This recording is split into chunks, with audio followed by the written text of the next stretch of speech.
Todo en común. Todo en común. Todo en común. Todo en común. Todo en común. Todo en común. Un espacio de diálogo y compartir ciudadano.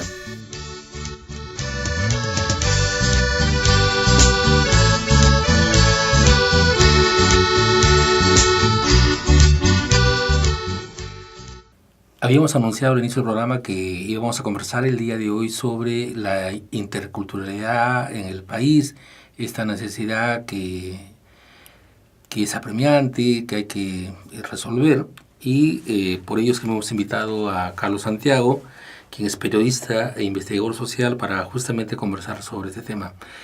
Carlos, bienvenido al programa Todo en Común. Gracias. El tema de la interculturalidad está asociado a identificar algunas culturas existentes en el país, claro, y tiene el propósito de valorarlas y establecer un diálogo, ¿no? Es un poco lo que nos dice la teoría. ¿Qué culturas podemos identificar en el país, no tanto en la historia, sino más en la actualidad, digamos, como algo que está mucho más representativo y mucho más manifiesto? Bueno, el término cultura en general, digamos, ¿no?, se refiere a cómo las personas, los grupos humanos miran su entorno, cómo enfrentan su situación geográfica, climática, ¿no?, y cómo son capaces de sobrevivir en ese entorno. Entonces una cultura es más o menos, digamos, viable cuando se ve que sobrevive, ¿no? Pero por otro lado también la cultura es pues cómo nos cultivamos, ¿no? O sea, digamos, cómo vamos transmitiendo de generación en generación nuestras costumbres, nuestra mirada del mundo. Y en el Perú, bueno, tenemos pues una diversidad cultural inmensa, ¿no? Y marcada un poco por el tema regional, ¿no? Entonces en la costa pues tenemos una población mestiza muy fuerte, tenemos una población, digamos, afrodescendiente, y la sierra está marcada pues básicamente por la cultura quechua y aymara, ¿no?, que comparten ciertos valores y miradas, ¿no?, del mundo. Y en la selva sí tenemos pues una variedad de grupos étnicos muy grande, ¿no?, donde los jíbaros son una de la población, junto con los ashánicas son los más grandes. Claro, claro. Así es. Y ahora, a nivel de la ciudad, ¿cómo se manifiestan todas las culturas? Porque algunos dicen, no, la cultura urbana, la cultura subterránea. ¿Hay alguna mirada más concreta sobre estas culturas? Creo que en realidad nos falta estudiar más el tema, ¿no? Pero si nosotros nos miramos, vamos a ver de que entre barrio y barrio existen culturas, ¿no? Es decir, de repente la población chalaca, ¿no?, tiene ciertas respuestas a su medio, ¿no?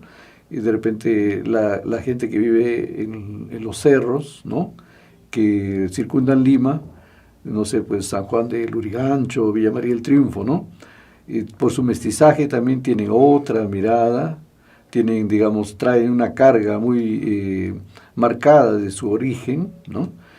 Y tenemos una población nueva que de repente no tiene una identidad todavía definida, que está en proceso, ¿no? Y que es un problema muchas veces porque, digamos, en grupos que no tienen claro una identidad, entonces son fáciles de, digamos, ser arrastrados por corrientes o, digamos, un poco por las modas, pero también por los problemas sociales que existen. Sí, ubicándonos un poco más en Lima o en otras ciudades más grandes en el país, hay migraciones, algunas, digamos, por voluntario, y generalmente o mayoritariamente son por presión, ¿no? Claro. En Lima podemos ubicar, por ejemplo, comunidades así de ayacuchanos, por ejemplo, ¿no? Claro. Que han venido de producto de la violencia política. Encontramos gente, por ejemplo, en el Cono Norte, gente que ha venido de Ancash. Así es. Y por otro lado, también, por ejemplo, en la zona de Pachacama, ¿no?, cerca de Villa de Salvador, encontramos gente que ha venido de Cuba. Sí. ¿Cómo conviven estas culturas, ¿no?, que han tenido cierta, digamos, fortaleza en una zona geográfica, y ahora acá en la ciudad, cómo es que se ubican ellos actualmente? Creo que entramos a un tema que nos marca como nación, ¿no? Es decir, nosotros estamos acostumbrados a convivir con diversas culturas, ¿no? Claro que hay roces, digamos, hay a veces marginalidad, ¿no? Pero, digamos, el elemento común es que todos queremos sobrevivir. En el mismo espacio. Claro. Y de las poblaciones que me han mencionado, muchas veces el tema económico ha sido pues angustiante, ¿no? Claro. Entonces llegan a la ciudad y tratan de adaptarse, ¿no? Y esto hace de que tengan que tomar ciertos elementos de la cultura local y tengan que, y conserven parte de su cultura, ¿no? Claro. Efectivamente, por ejemplo, los cubanos estuvieron al comienzo en el Parque Tupac Amaru, en La Victoria, ¿no? Y luego fueron trasladados a Villa El Salvador y muchos tenían la intención de solamente permanecer poco tiempo acá, ¿no? Claro. Pero al final han comenzado a adaptarse a nuestra realidad. Han habido mucho conflicto también ahí, ¿no? Claro. Porque había delincuencia, cosas así, pero la población, el entorno los ha ido también condicionando, ¿no? Claro. Y la gente que viene, por ejemplo, de Ancash, ¿no? Viene con el terremoto. Claro. Entonces, hay generaciones acá muy marcadas, con fechas, ¿no? Que han llegado acá, familias enteras que han llegado, y es muy interesante, ¿no? La mirada que ellos tienen, por ejemplo, algunos no conocen su lugar de origen, ¿no? Sí, y esta convivencia es una convivencia muchas veces conflictiva, dolorosa, ¿no? Porque, de hecho, muchos explican lo caótico o los problemas de Lima a partir de la venida de estas personas migrantes, ¿no? Claro. Te comento una anécdota, ¿no? Llegué yo a Moyobamba y teníamos contratado un chofer. Y el insulto preferido del chofer era, pues, serranazo, Claro. ¿no? Entonces, y él trabajaba para mí y otro amigo. Yo soy de Cerro de Pasco, ¿no? Más serrano que la papa. Y mi otro amigo de Arequipa, ¿no? Aunque Arequipa no sabe si son sierra o son costa, ¿no? Pero sí, igual, ¿no? Entonces, nos fue conociendo. Entonces nosotros le decíamos, pero nosotros somos serranos, le decíamos, ¿no? ¿Y por qué nos insultas? Entonces, al final, ya fue cambiando, ¿no? Yeah. Pero sí hay, digamos, elementos fuertes. Claro, claro. Te comento otro caso. Estando en Santa Cruz de la Sierra, ¿no? Observamos de que, bueno, Santa Cruz se considera pues un poco una ciudad más desarrollada en Bolivia y con gente blanca, ¿no? Y a la gente que venía de más cobriza, digamos, de Quito, digamos, de la capital, de La Paz, ¿no? O de Oruro, incluso había jóvenes que los golpeaban, ¿no? Ya. Y luego, entonces, después, a través de las parroquias se organizaban grupos de reconciliación. Y era curioso encontrar jóvenes de ambos grupos, ¿no? Unos que habían sido los agresores y los otros los que habían sido las víctimas. Y cómo después se daban cuenta que eran finalmente iguales, ¿no? Claro. Y en esa realidad, ¿cómo promover la interculturalidad? Claro. Creo que hay que partir por conocer más a nuestros vecinos, conocer más nuestras raíces, ¿no? Porque a diferencia de otras culturas, por ejemplo, se habla de Corea del Sur, que ha tenido un desarrollo fabuloso, ¿no? Uh-huh. Pero Corea del Sur, aparte que es pequeño, prácticamente tiene una sola religión. Es decir, manejan una sola filosofía, tienen una mirada más o menos común, ¿no? Y para ellos de repente es más fácil ponerse una visión común como país, ¿no? Pero nosotros acá tenemos diferencias de pueblo a pueblo. En una provincia, un pueblo y otro son diferentes en sus canciones, en su comida, en su vestimenta. Huancayo, por ejemplo. Claro, ¿no? En una provincia, distritos cercanos son diferentes. Así es. Entonces, para nosotros, esto es una riqueza más bien, ¿no? Uh-huh. O sea, debemos convertir esa diferencia que a veces nos hacen no entender al otro, debemos convertirlo en una riqueza de cómo conocemos y aprovechamos el conocimiento. Así es. Y ahí podríamos hablar desde antes de los incas, ¿no? Claro. Cuánto conocimiento tenemos en el país. Sí, creo que ahí hay una tarea pendiente y que habría que desdoblar un poco más las propuestas para cómo hacer para que este diálogo, estas relaciones sean relaciones realmente provechosas y sanas, ¿no? Continuamos la conversación con Carlos Santiago. Le recordamos, él es periodista, investigador social, y la conversación está en torno al tema de la interculturalidad. Justo en el primer bloque, Carlos, hemos conversado ya de manera muy amplia, muy panorámica también sobre la situación en el país y justamente sobre estos roces que pueden existir de diferentes culturas que conviven en un mismo espacio geográfico, ¿no? Claro. Entonces, entrando al tema más propositivo, decíamos que algunas quieren ser más hegemónicas y predominantes que otras. Claro.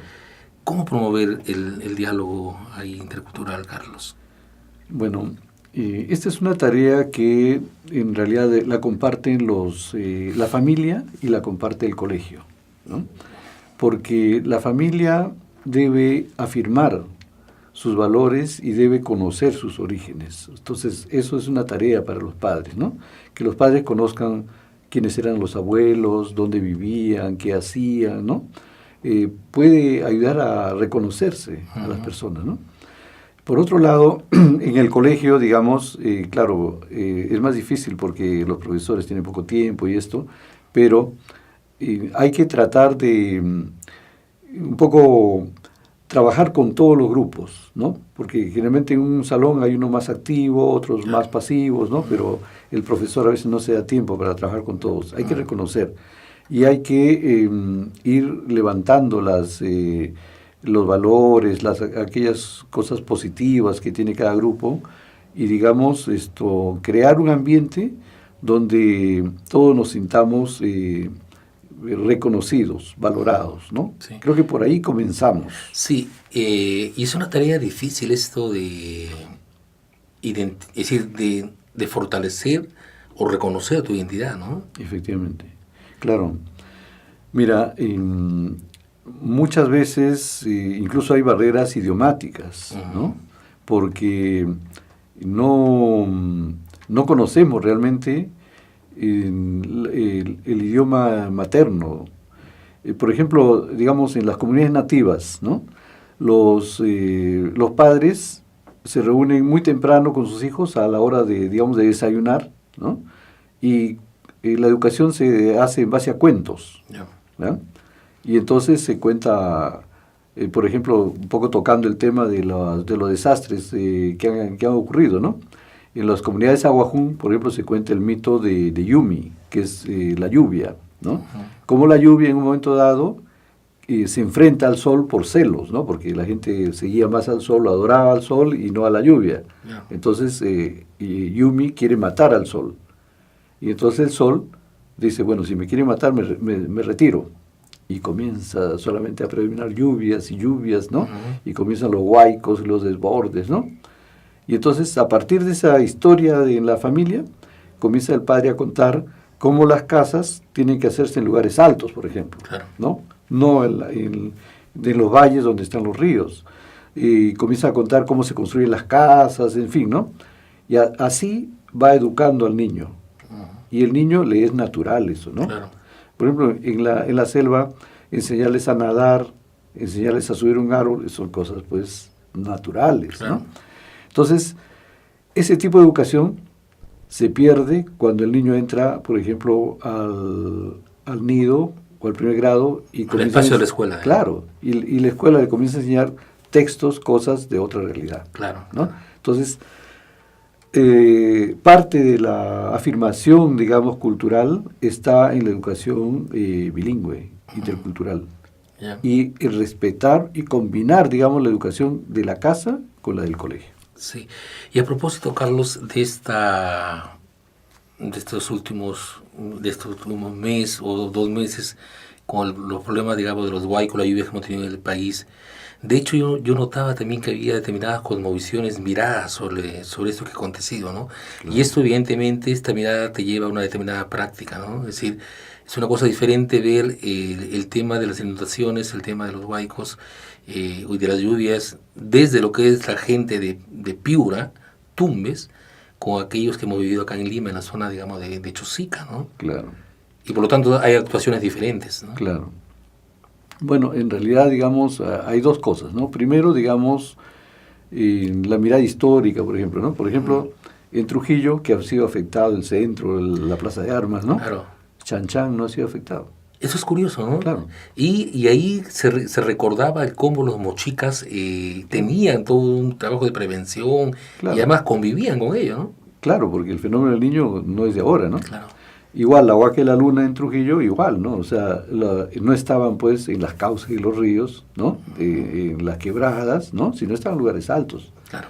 Y entonces, digamos, en Piura lo mismo, en Catacaos mismo hay una zona arqueológica que no ha sido afectada. Sí, Ahí se han refugiado la población.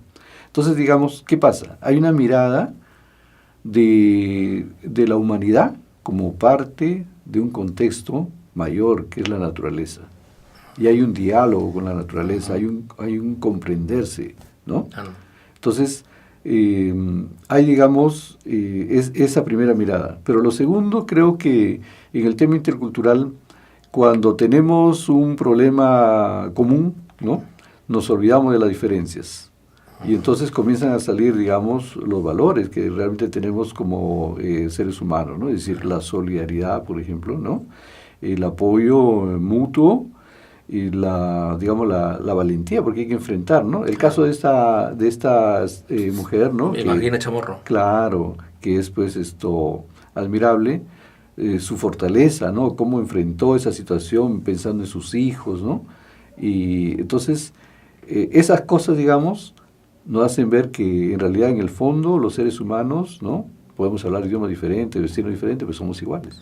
Claro, y eso creo que esos valores que son universales es lo que en realidad puede romper con esas barreras y fronteras que hacen que una cultura se sienta más que otra, ¿no? Claro.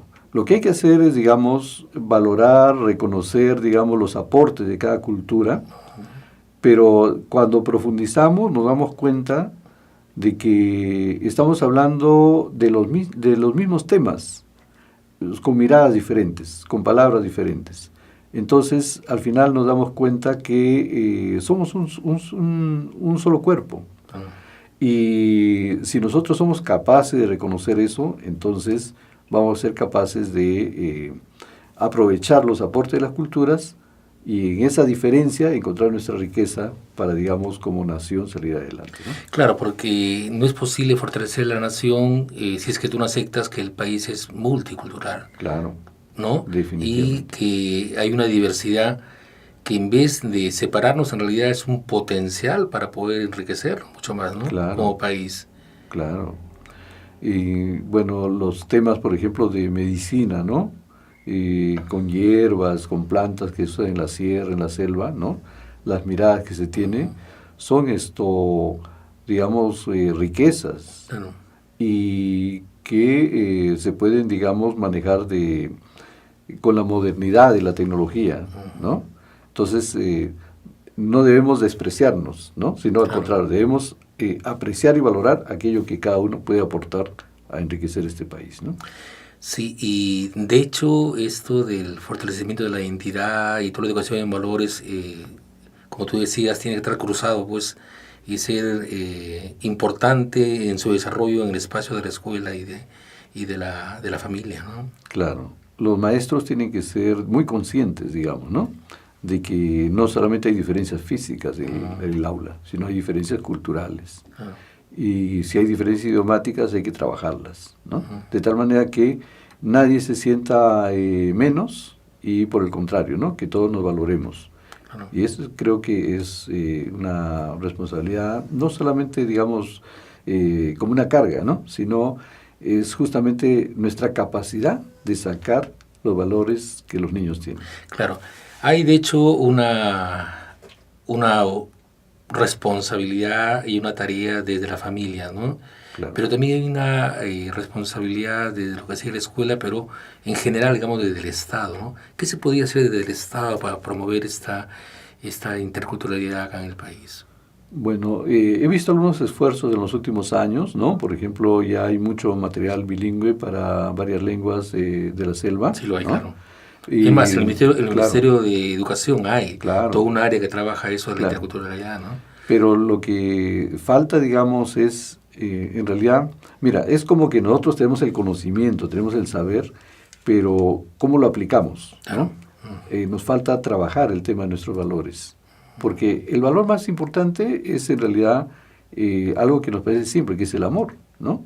O sea, un padre, una madre, si siente amor por sus hijos, va a buscar lo mejor para ellos, ¿no? Y al hacer eso, digamos, los va a tratar con amor y va a poder, digamos, brindarles el ejemplo de cómo es una familia donde hay amor, ¿no?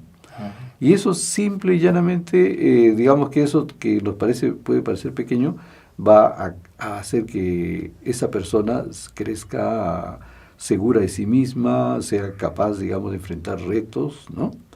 Y va a compartir con los demás, ¿no? Entonces, los valores hay que fomentarlos en la familia, en el colegio, y sobre todo hay que dar el ejemplo. Claro. Podríamos algo, recogiendo lo que señalas, Carlos, una propuesta de fortalecimiento de la interculturalidad, del diálogo, pasa por desarrollar estos valores que están, digamos, ahí amarrados con el amor, ¿no? El respeto, claro, la consideración del otro, la comprensión, todo ello, que es justamente lo que no está con claridad dado ahora, ¿no? Claro. Y no está dado porque, digamos, no estamos dedicándonos, ¿no? Es decir, nosotros en teoría sabemos que es necesario esto, ¿no? Pero en nuestra práctica diaria, ¿no? ¿Qué es lo que hacemos? Claro. Entonces tenemos, es más fácil, digamos, que nosotros nos cambiemos a nosotros primero, ¿no? Y luego podemos cambiar nuestro entorno. Así es. Creo que esta es una tarea que, digamos, que está bajo nuestro control, que sí es posible hacerlo, ¿no? Claro. Y porque finalmente nosotros podemos motivar, incentivar, ¿no? Claro. Pero cambiar a las personas... Es decisión personal. Exacto, ¿no? Exacto, ¿no? Igual, digamos, hay cosas que habría que estar atentos también a lo que pasa en el entorno, ¿no? Si, por ejemplo, la influencia de los medios de comunicación que privilegian, entre comillas, algunas culturas, ¿no? Claro. Que marcan un estilo de vivir también, y que ahora más que nunca es unisex, ¿no? Es cruza todo, ¿no? Claro. Mira, yo te comento rapidito la experiencia con los nativos aguajún, ¿no? Con los que trabajé un buen tiempo. Yo identifico 3 generaciones.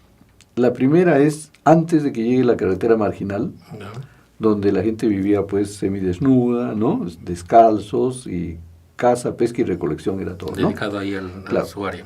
Luego llega la carretera marginal y llegan los migrantes, como si la selva estuviera vacía, y la invaden, ¿no? Y entonces cambia todo ese mundo. Un tipo de colonización, ¿no? Exacto, ¿no? Y entonces engañan a los nativos, pues, ¿no? De 1000 formas los engañan, ¿no? Y luego viene una segunda generación donde se toma la revancha, ¿no? O sea, los han engañado, pero ellos han aprendido más.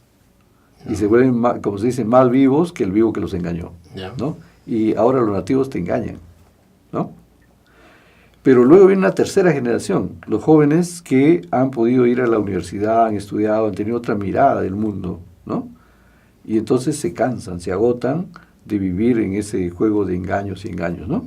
Y entonces quieren construir una nueva sociedad donde apliquen la tecnología, pero mantengan sus valores y mantengan su cultura, sus costumbres, ¿no? Entonces, yo creo que en general pasa un poco de manera generacional acá también, ¿no? O sea, el tema, por ejemplo, de la corrupción, ¿no? O sea, los jóvenes están hastiados ya de ver corrupción por todos lados, ¿no? Entonces, surgen nuevas generaciones y, digamos, si hay las condiciones para que los valores se desarrollen, entonces viene pues otros valores, ¿no? La acción correcta, la verdad, ¿no? Claro, ahí está justamente el reto y ahí hay que seguir bregando, pues, ¿no? Exacto, o sea, hay mucho por hacer.